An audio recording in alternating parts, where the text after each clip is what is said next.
요즘 감기가 많이 유행한다고 합니다. 감기 증상 때문에 병원을 찾는 사람들이 굉장히 많다 그래요. 근데 병원에 가게 되면 코로나 증상하고 똑같다 그럽니다. 코로나 증상 똑같은데 검사해 보면은 코로나는 안 나오고 음성이고, 그러니까 증상은 같은데 코로나는 아닌 그런 환자들이 요즘 굉장히 많다 그러니까 우리 태미교회 성도들 꼭 건강 유의하기 위해서 잘 살피셔서 예배에 참석했으면 좋겠습니다. 사람들이 살다 보면은 고난과 역경을 당할 때가 있죠. 근데 거기에 대처하는 사람들의 태도는 각기 다릅니다. 각기 다른 태도를 크게 세 가지로 분류해 보면은 이렇습니다. 첫 번째는 고난과 역경이 찾아오면은 포기하는 것입니다. 포기형입니다. 고난이 닥치면 그저 주저앉아서 포기해버리고 고난으로부터 멀리 도망가려고 하는 사람들이 있죠. 두 번째는 안주형입니다. 고난이 닥쳐오면, 시련과 역경이 닥쳐오면 극복하기보다는 그냥 현상에 잘 적응을 해 나가기 위해서 노력을 합니다. 적당히 편히 살려고 고난에 스스로가 적응해 나가는 사람들이 있는 것을 보게 되죠. 세 번째는 도전형입니다. 정복형입니다. 이런 사람은 산을 보면은 정복하고 싶은 그런 마음이 생기듯이 마치 고난과 역경이 찾아오게 되면 도전하고 그 고난을 잘 극복해서 현재의 삶보다도 더 나은 삶을 살려고 노력하는 사람들이라 그렇게 말할 수가 있습니다.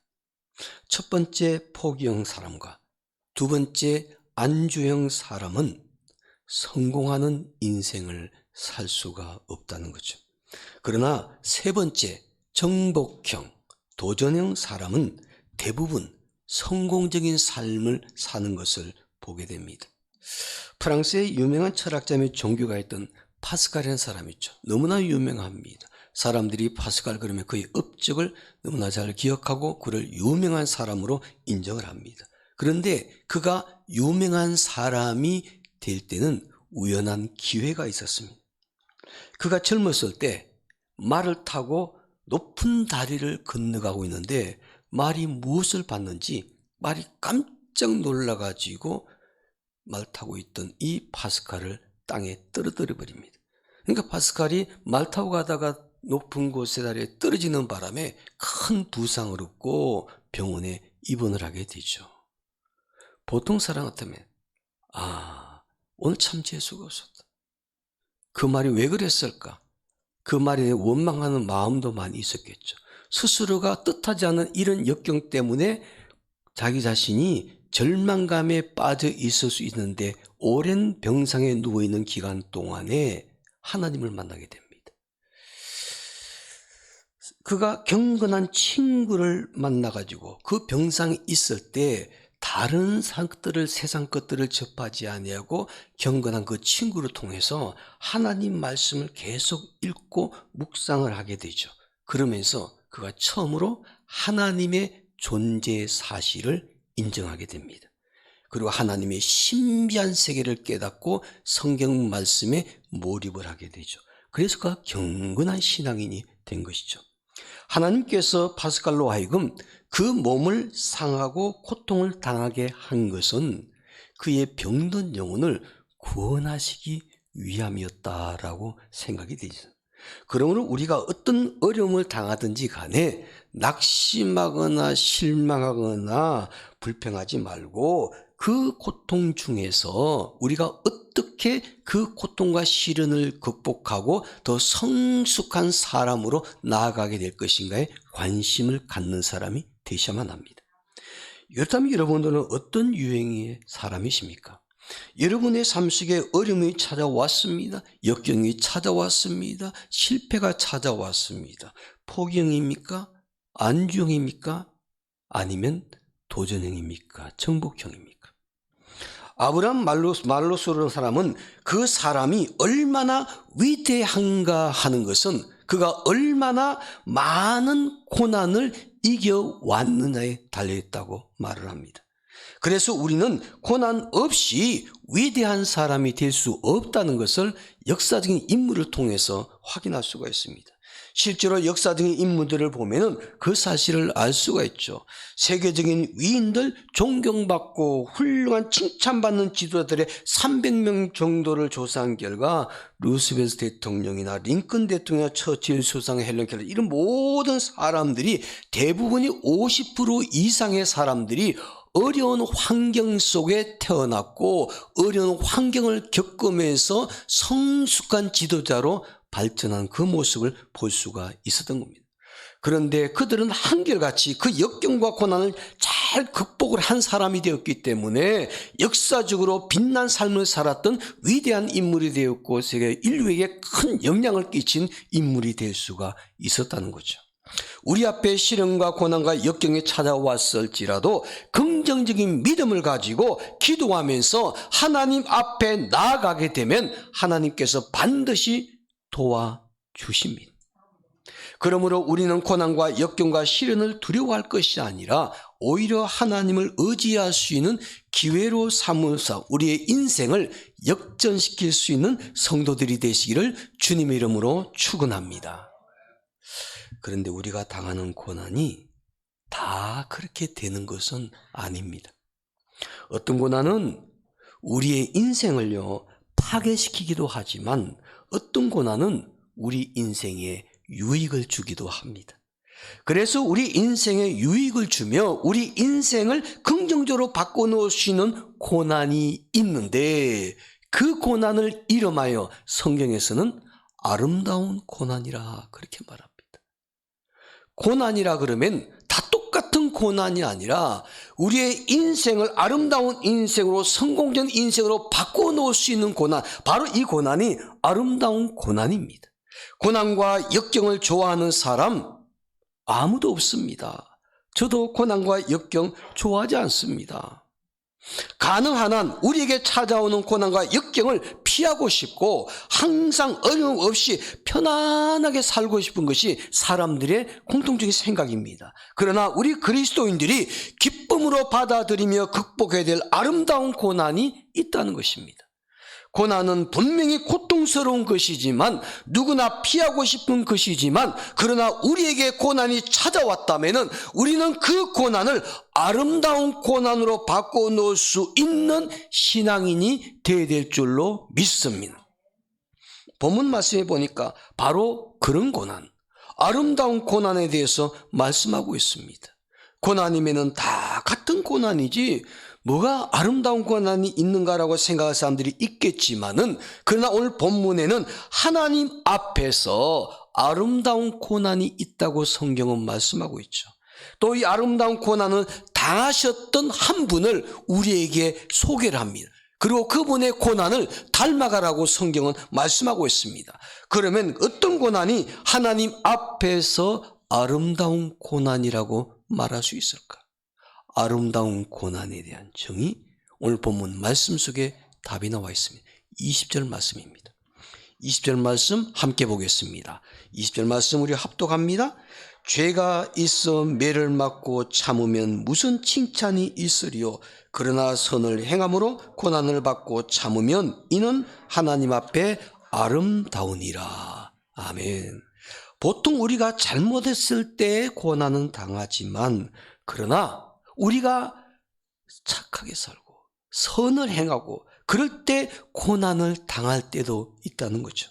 나는 아무 잘못이 없는데 애매히 고난을 당할 수 있습니다. 그럴 때 그 고난을 잘 참아내며 하나님과 잘 참아내게 되면 그 고난은 하나님 앞에서 아름다운 고난이라고 말합니다. 우리가 선을 행함으로 고난을 당할 때 불평하고 원망하고 낙심할 수가 있지만은 그러나 그 고난을 참아낼 때 하나님 보시기에 아름답다 그렇게 말합니다.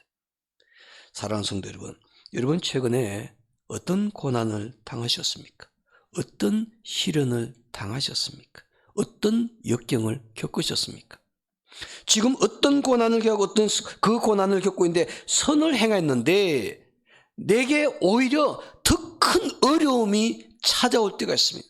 나는 선으로 대했는데 상대방이 나에게 선으로 대하지 아니하고 악으로 대하는 사람들이 있습니다. 또 하나님 말씀대로 살려고 했는데, 하나님 뜻대로 행하려고 했는데 오히려 나에게 더 큰 어려움이 찾아온 적은 없었는지요? 그럴 때 그 고난 속에서 여러분은 어떤 태도를 취하셨습니까?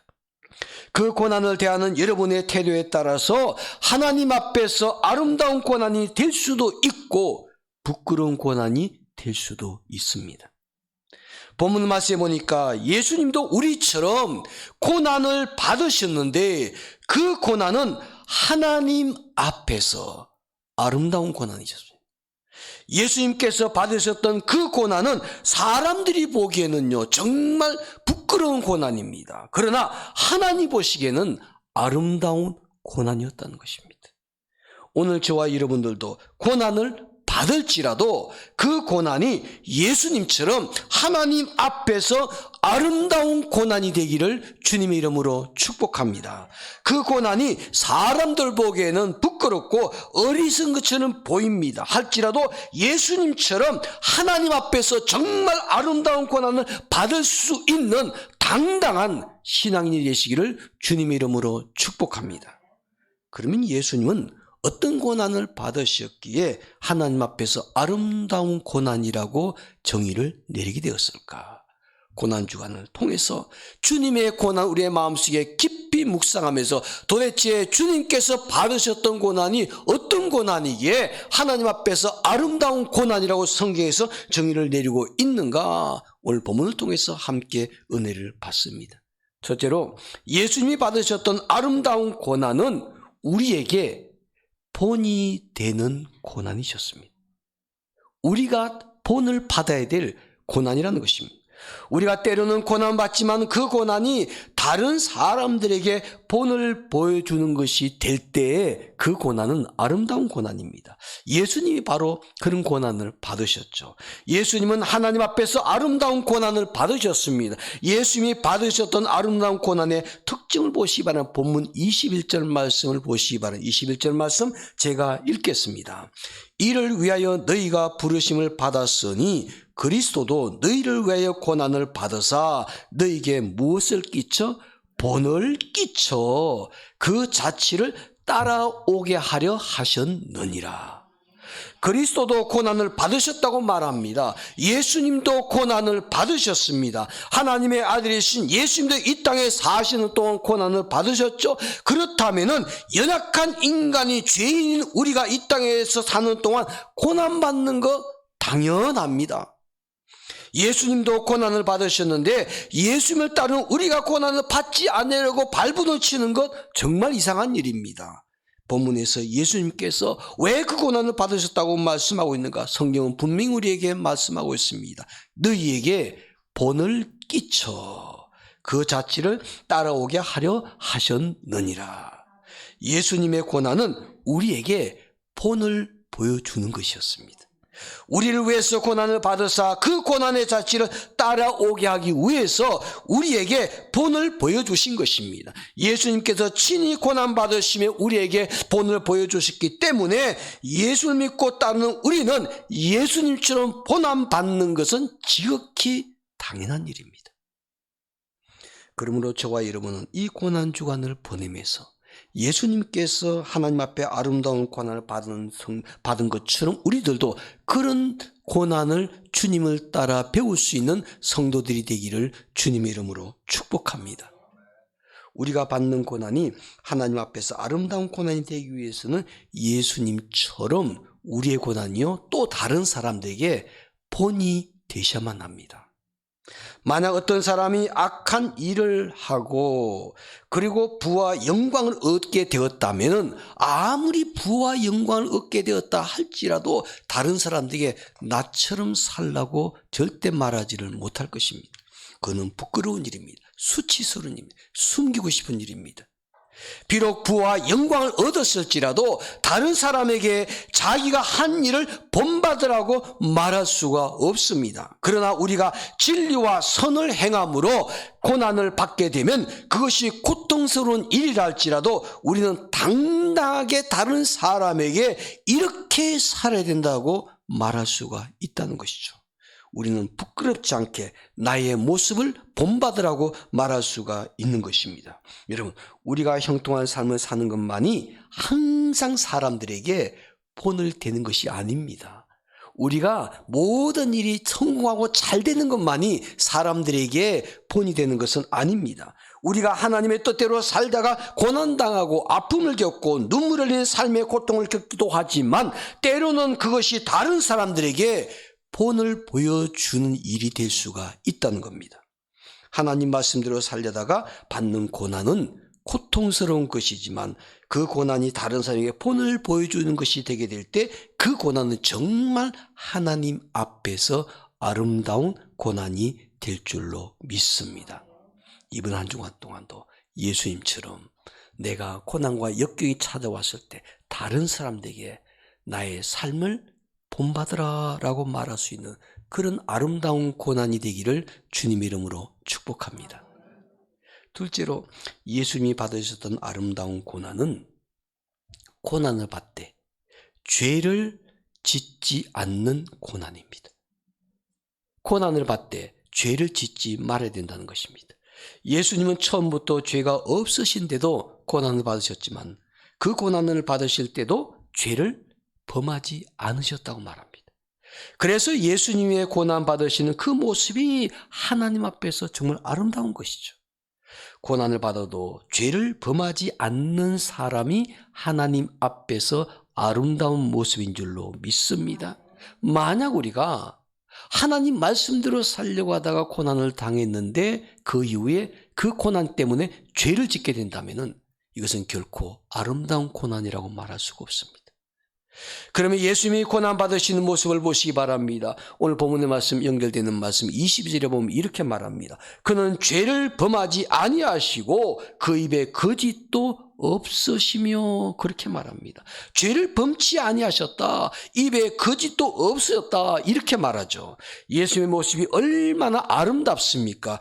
예수님은 말할 수 없는 큰 고통과 고난을 받으셨지만 절대로 죄를 범하지 않으셨으며 정말 견딜 수 없는 엄청난 고난 속에서도 죄의 불의에 걸려 넘어지지 않으셨으며 고난을 받으시되 죄를 범치 아니하시고 이것이 바로 고난을 받으시는 예수님의 아름다운 모습입니다. 내가 잘못했을 때 고난을 받게 되면 입이 10개라도 우리는 할 말이 없죠. 그런데 나는 분명히 아무 잘못이 없습니다. 정말 애매히 사람들에게 욕을 먹고 비난을 당하고 공격을 받습니다. 나는 분명히 잘못한 것이 없는데 고난을 당하니까 억울합니다. 그래서 때로 우리가 화가 납니다. 사람들에서 분노의 감정이 일어납니다. 나도 그 사람들을 대적하면서 나의 억울함과 정담함을 항변하고 싶은 마음이 생길 때도 있습니다. 그러나 절대로 죄를 범해서는 안 됩니다. 고난당할 때 내가 그 고난으로 인해서 죄를 범하게 되면은 하나님 앞에서 부끄러운 일이 될 뿐만 아니라 그 죄에 대해서 책임을 져야 됩니다. 그러므로 우리는 어떤 고난을 받을지라도 그 고난으로 인해서 죄를 범하는 죄인이 되지 마셔야만 합니다.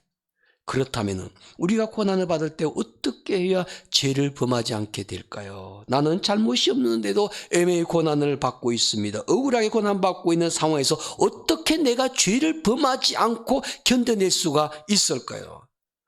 예수님께서 취하신 태도가 본문 이후의 23절 말씀 속에 이렇게 나와요. 23절 말씀을 한번 보시기 바랍니다. 욕을 당하시되 맞대어 욕하지 아니하시고 고난을 받으시되 위협하지 아니하시고 오직 공의로 심판하시는 이 누구에게 부탁하며? 하나님에게 부탁하며. 여기서 심판하시는 이라는 것은 하나님께 부탁했다는 것입니다. 애매히 고난을 받아 억울하지만은 공정하게 심판하신 하나님께 다 맡겨버렸다는 것입니다. 나를 핍박하는 그 사람을 내가 판단하고 심판하지 않고 그 심판을 하나님께 맡겼습니다. 그리할 때 우리가 고난 중에서도 죄를 범하지 않게 된다는 거죠. 그래서 우리가 애매히 고난받을 때 성경은 뭐라고 말씀하시는가? 부당하게 고난을 받아도 하나님을 생각함으로 슬픔을 참으면 이는 아름다우니라 그렇게 말합니다. 우리가 부당하게 고난을 받으면 억울한 생각이 당연히 듭니다. 그 고난 때문에 고통스럽고 슬퍼집니다. 그러나 그 고난 속에서 공의롭게 심판하시는 하나님을 생각하면서 그 슬픔을 참아내며 하나님께 맡기고 사는 사람이 아름다운 것이라 성경은 이렇게 말씀하고 있는 것을 보게 되죠. 여러분, 우리가 고난을 받을 때 죄를 범하지 않는 사람이 아름다운 고난에 동참하는 성도가 될 줄로 믿습니다. 마지막 세 번째로, 예수님이 받으신 아름다운 고난은 주변 모든 사람들에게 유익을 주는 고난이었습니다. 고난을 받을 때 다른 사람에게 유익을 주는 고난이었습니다. 예수님이 십자가의 고난 받으심으로 우리에게 주신 유익에 대해서 성경 우리에게 자세하게 24절 25절까지 설명하고 있습니다. 온 인류가 죄의 대속함 받고 구원받아 하나님의 자녀가 되는 놀라운 역사, 우리에게 죄로부터 자유함을 얻게 되는 거듭난 삶을 살 수 있는 이런 놀라운 유익이 우리에게 주어졌다는 사실, 오늘 저와 여러분이 이 시간 구원받는 하나님의 자녀로서 예배를 드릴 수 있는 것도 바로 예수님께서 십자가의 고난을 받을 수 있게 그 유익의 하나로서 우리가 이 자리에 서서 예배를 드리고 있는 줄로 믿습니다. 우리가 선을 행하며 하나님의 뜻대로 살다가 고난을 받으면 우리에게 유익이 있습니다. 하나님께서 그 고난을 통해서 우리를 연단시키시고 마침내 하나님의 축복을 누리도록 만들어 주십니다. 고난은 분명히 우리 자신에게 유익이 있습니다. 고난은 나 자신에게도 분명하게 유익이 있습니다. 그런데 그 고난이 더 아름다운 고난이 되기 위해서는 그 고난을 통해서 다른 사람들에게도 유익을 줄 수가 있어야만 합니다. 나만 유익이 되는 고난이 아니라 다른 사람들에게도 유익을 주는 고난이 될 때 하나님 보실 때 아름다운 고난이라 그렇게 말할 수가 있습니다. 예수님처럼 고난을 받으시고 그 고난을 통해서 온 인류에게 유익을 주신 것 같이 우리도 우리가 받는 그 고난을 통해 다른 사람들에게 유익을 줄 수 있는 성도가 되셔야만 합니다. 그리할 때 우리가 받는 그 고난이 하나님 앞에서 아름다운 고난이 될 줄로 믿습니다. 이탈리아에 가리발디라는 인물이 있죠. 우리는 그렇게 유명한 인물을 생각하지 않는데 이탈리아 사람들은요, 유명한 사람은, 이 사람은 국민적 영웅으로 그들이 떠받들고 있습니다. 이탈리아 곳곳에 가게 되면은 이 가리발디의 동상이 새겨졌고 이탈리아 사람들 오늘날까지도 그를 추앙하고 있는 것을 보게 됩니다. 그는 19세기 이탈리아를 개혁을 시켰고 통일운동에 공헌했던 민족 영웅입니다. 이 가리발디가 하루는 청년들이 모인 광장에 나가가지고 호소를 합니다. 우리 다 함께 이탈리아라는 조국을 위해서 싸웁시다. 그가 연설하니까 그 연설에서 한 청년이 공개적으로 질문을 던집니다. 당신과 함께 나라와 민족을 위해서 싸워 전쟁에 동참하게 되면 우리에게 무엇이 주어집니까? 우리가 나라와 민족을 위해서 싸우게 되면 나에게 무엇이 주어집니까? 그 대가를 물었습니다. 나와 함께 전쟁터에 나가는 여러분들에게는 심한 상처와 부상, 그리고 때로는 죽음까지 대가로 주어질 것입니다. 그것이 전부입니까? 또다시 청년이 물었습니다. 그랬더니 가리발디가 이렇게 답합니다. 우리에게 주어지는 것은 그것이 전부입니다. 그러나 잊지 말아야 할 것이 있습니다. 우리들의 상처와 죽음으로 인해서 우리의 조국은 자유로운 나라가 될 것이며 우리의 후손은 우리의 피값으로 평화롭게 살게 될 것입니다. 그 연설을 들은 청년들이 다 들고 일어났습니다. 그리고 나라와 민족을 위해서 그들의 목숨을 바쳤습니다. 우리에게는 유익이 없을지라도 우리의 이 피 흘리는 전쟁은 우리의 민족과 우리의 후손들에게는 엄청난 혜택이 주어지게 될 것입니다. 사랑하는 여러분, 오늘 저와 여러분들의 고난은요, 우리에게도 유익이 있습니다. 뿐만 아니라 우리의 고난이 우리의 자녀, 우리의 후손들에게도 큰 유익이 될 수가 있습니다. 이번 한 주간 동안 여러분 고난 중간 어떻게 사시려고 작정하십니까? 이번 한 동안 고난 찾아올 때, 역경 찾아올 때, 시련 찾아올 때 피하지 마십시오. 그 고난을 아름다운 고난으로 만들기 위해서 힘쓰는 한 주간의 삶이 되기를 원합니다. 그래서 저와 여러분들의 그 아름다운 삶의 모습, 아름다운 고난이 우리 자신뿐만 아니라 우리의 자녀, 우리의 후손, 우리 교회, 나라와 민족에게 더 큰 유익을 줄 수 있는 그런 한 주간의 삶으로 살아가는 여러분과 제가 되기를 주님 이름으로 축복합니다. 기도하겠습니다.